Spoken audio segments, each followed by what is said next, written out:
documented investigation of a woman's abduction aboard a UFO.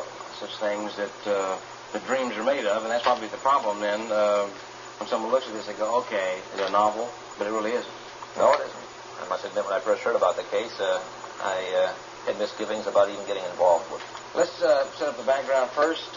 Raymond Fowler, your involvement with the world of UFOs. Yes, I'm presently serving as Director of Investigations for an international group called MUFON, the Mutual UFO Network, which hails from Seguin, Texas, right in our own backyards. You don't sound like from Seguin, though. No, I'm from New England, one in Massachusetts. I've been involved in UFO research for a number of years. My interest goes back to 1947. I served as an early warning coordinator for the United States Air Force-sponsored University of Colorado project in 1966-67 time frame. So I've been with it a long time, and this particular case is very bizarre as compared to some of the other types of work I've done in the UFO field. What actually sparked your interest in the UFO field anyway? And did you go into this as a, from a point of curiosity, an adversary position? Were you out hoping they were there or proving that they really weren't? Well, I must admit, I was probably only about 15 years old when Kenneth Arnold sighted these flying objects over Mount Rainier, Washington in 1947, June 24th, 1947, and I began collecting news clips thinking that they were experimental aircraft because I was interested in that kid interest stuff. But when I joined the United States Air Force and become involved with the National Security Agency, I came across people and reports that indicated that the United States Air Force was considering UFOs to be very serious business. So I took it upon myself, and I was discharged from the United States Air Force to join the National Investigations Committee on Aerial Phenomena as an associate member just to keep abreast of what was going on in the world of UFOs. But my interest got to the point where I began to conduct investigations myself and sending unsolicited reports to the Air Force and NICAP, and before you know it, I got involved on an on-the-job training program with NICAP as an investigator, and things sort of snowballed, and now they say I'm a UFO expert. That was many years ago. Let's come up to date now then, and this case. How did you first get involved in this? I reside in the state of Massachusetts, and the Massachusetts group got involved with the case through Dr. J.L. Hynek's Center for UFO Study. My first impulse was not to get involved. It was very, very bizarre. However, the Massachusetts State Director indicated to me that the woman seemed to be all there, and that it was a very interesting case. So I became a member of a 5-man team. It consisted of an aerospace engineer, a solar physicist, a communications specialist, an electrical engineer, and myself. We conducted a very rigid character reference check on the family. 2 extensive lie detector tests were given to 2 of the primary witnesses. The abductee was given a psychiatric examination, not only to assure us that she was not a psychotic, but to assure her, because much of this came out under hypnosis, and she couldn't believe that such a thing could have happened to her, and thought that she was actually losing her mind and wanted to be reassured and to seek medical attention, and this was something wrong with her. But I came to the conclusion that from these various tests that these people were telling the truth as they knew it to be, and they were honest. And what intrigues me is that we have about 200 cases like this on record, and there are subtle similarities which exist in these cases, which come from all over the world, which make me feel that the close encounter of the third kind type G, as we call it, are real bona fide experiences. The apparent stimulus seems to be extraterrestrial. It might be much more complex than that. However, all we can do at the present time is to document cases like this and just wonder what it's all about. The situation of hypnosis, let's kind of go into the incident then with the woman, because was hypnosis used because she either was leery of what she consciously thought happened, or she couldn't recall everything that happened, or was this just an investigative tool on your part? This is an investigative tool. You'll find that most close encounters of the third kind type G UFO experience, seeing a UFO and its occupants at very close range, but having a missing time, as it were, a time period which they kind of count for afterwards. In the case of the Andreasson affair, let's go back to the date that it happened. January 25th, 1967, about 6:35 p.m., Betty and her 7 children and 2 parents were visiting to help her care for the children because her husband was in the hospital, were at their home in South Ashburn in Massachusetts. The children and her parents were in the living room. The lights in the house went out momentarily. A bright orange flash came through the kitchen window, which overlooked a field, and began pulsating. And the children became very frightened. She shooed them into the living room. The father came running out, looked out the window, the back window, to see where the light was coming from, and he described in his own way some small childlike beings that looked like kids dressed up in strange costumes coming toward the house. All he remembers after that is somehow they got in the house.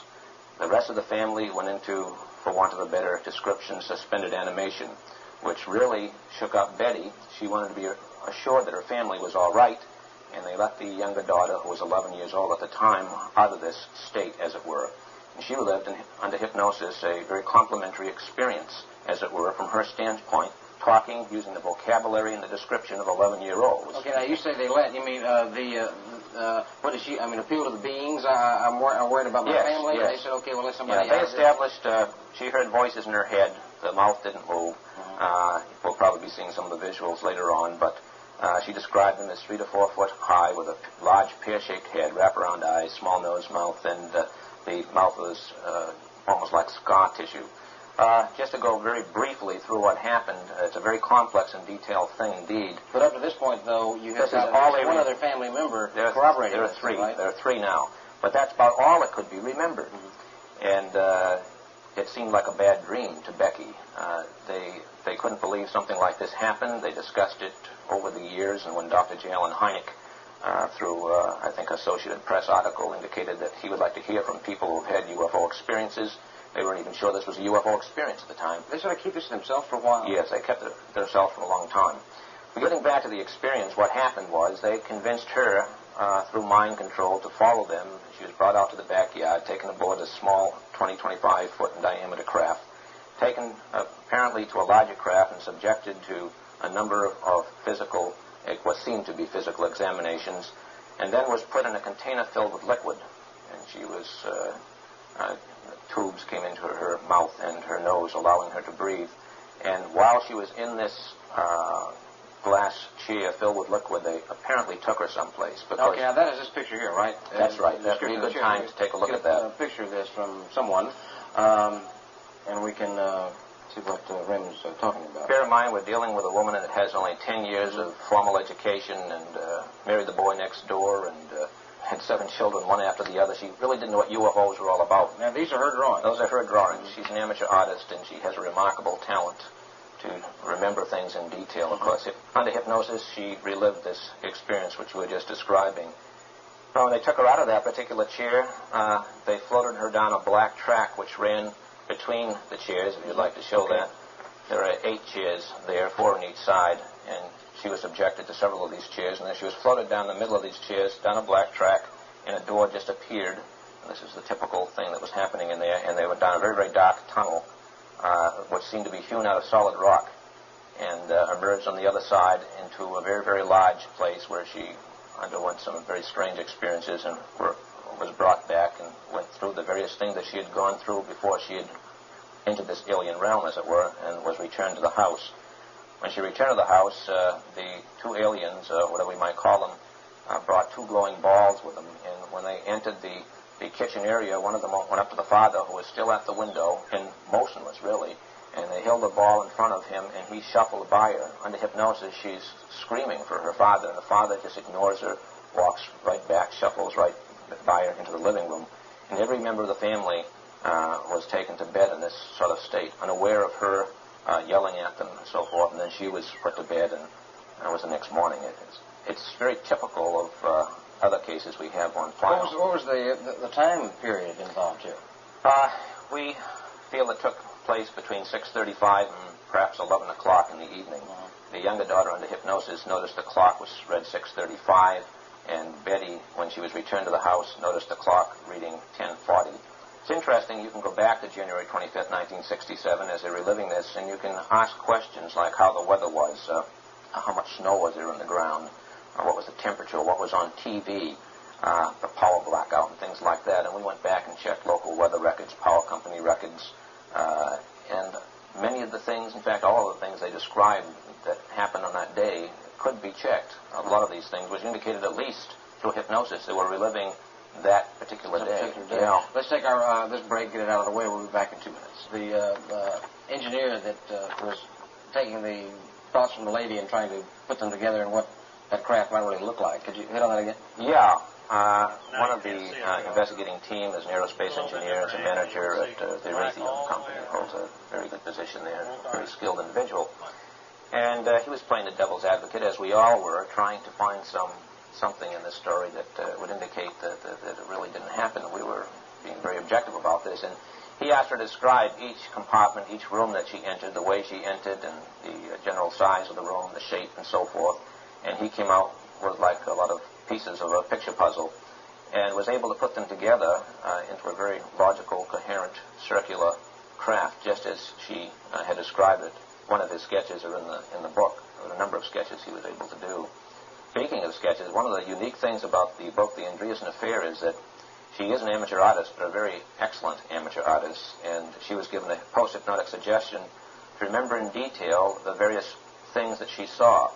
And she has given us, in the book, in the report, which is about 528 pages long, 3 volumes, a series of drawings giving a sort of a chronicle survey, as it were, of her trip through the craft. They're very, very detailed. One wonders how someone with a 10th grade education could ever concoct something like that on her own. They were just too detailed.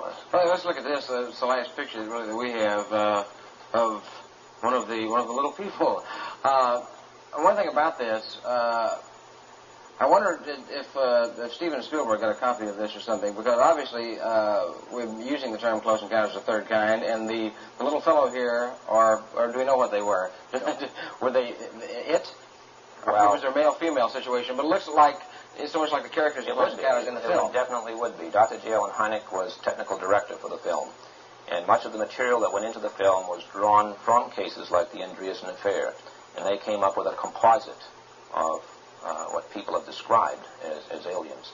The term Close Encounter of the Third Kind, for example, was coined by Hynek many years ago and was used in the film. In your areas of research, other people that have had somewhat similar experiences, is there any thread of similarity, though, as far as description of beings that they've seen, description of spacecraft? Yes, in fact, United States Air Force Academy text that was being used at the Air Force Academy back in 1968 indicates the most commonly reported alien is just about what Mrs. Andreasson described. 3 to 4 foot high, large head, wraparound eyes, slit for a mouth, the telepathic communication. We had a case involving an Air Force Master Sergeant getting away from the housewife type of sighting that belongs to the Air Force's Human Reliability Program. And this group consists of a very select group of people in the United States Air Force that have passed psychiatric exams and so forth. So the cream of the crop of the Air Force. And he went outside of Holloman Air Force Base to watch a meteor shower on his way home from a night shift. And he had an experience very similar to Betty Andreasson's experience. The same type of occupants, the fact that they didn't walk, they floated, and an abduction experience being put on a similar examination table given a physical examination. There are a number of people from various walks of life. There are about 200 reports that we have on file at the Center for UFO Studies that involve Close Encounters of the Third Kind Type G, where people report on-board experiences. And many of the similarities which exist between these reports are very subtle, in some cases never been published before. And this sort of serves as a check from our point of view on the apparent, I say apparent because we don't have proof of validity, that these cases have a common stimulus, which seems on the surface to be extraterrestrial, but you can't prove that. It might be more complex than that. And the best we can do is to take the tools of science, which we do have, with lack of physical evidence in the case of the Andreasson Affair, and apply them just like a criminologist would do in dealing with a criminal. Again, the background checks, the lie detector tests, the hypnotic regression, the psychiatric exam, and as many tools as we can apply to cases like this, which at least have convinced us that the experience is real, and that the people believe that the experience is real, that they've actually experienced this, and that they seem to be honest, industrious, very credible people who describe something totally incredible and outside of rational world. Right. By virtue of doing investigations that put you, like I say, in an adversary position going in, and then trying to maintain your objectivity. But personally, okay, we believe, obviously you believe that she believes this happened. That's right. But do you believe it really happened? I can't prove it, but I just have a very, very, very strong feeling based upon the evidence, not the proof, but the evidence that has been accumulated from, as I say, about 200 cases involving people from various walks of life, from other countries, describe something very, very similar to what the Andreasson family experienced. It's very hard for me not to take such cases into account. Then you have a host of other type of UFO sightings. For example, you have the case where someone sees a UFO similar to what Mrs. Andreasson saw, which leaves physical indentations behind in the ground, which penetrometers indicate maybe you had a ton or two from that object sitting in the ground, or traces, electromagnetic effects. No hypnosis needed. These people see this object. There are effects left behind. An experience like the Andreasson affair is just a step further. She not only saw the craft, the occupants, but she was brought aboard. And there's a similarity, a similar thread that runs through all kinds of UFO reports other than the close encounters of the third kind. Let me take a step further and get to the last break out of the way, fortunately, and then we'll be back. Do you personally believe they're there? I believe after competent investigation that although 80% can be explained away in terms of natural phenomena or man-made objects and a few hoaxes, relatively speaking, that there exists a residue of about 20% which remain unexplained after investigation. That's a problem because by the nature of the beast, a UFO is really it's documented that a lot of people saw it, but it's not really documented that yet it is, because here's a big piece of it. Mm-hmm. There are cases on file, for example, that we have that involve close encounters of the second kind, which do involve physical traces. Physical traces which in no way could have been made by the witnesses involved. As I say, you can take an instrument like a penetrometer, and we find that whatever sat there weighed, several tons, and whatever made the baked area in the ground, you would have to have some kind of a microwave generator to do something like this. Logically, there's got to be life somewhere else, but wouldn't it be so much easier for all of us if one of these would kind of, walk up in the middle of the Astrodome and go, "Hi there, well, we've decided to talk to everybody." For putting it in reverse, I think that NASA, and looking at a report I'd seen that NASA had written a long time ago, that it would be a very, very long process that they would go through if they would discover life. Yeah. And it would be a very long conditioning process, but before they would actually really become part of the experience on an overt scale. That's so logical, too, if you see what our lifestyle is like, right? Time has gotten away from us. Remember it. It should be somewhere near you, the Andreasson affair. Have a good day. Join us tomorrow. Raymond, thank you for your time. Thank you very much for having us.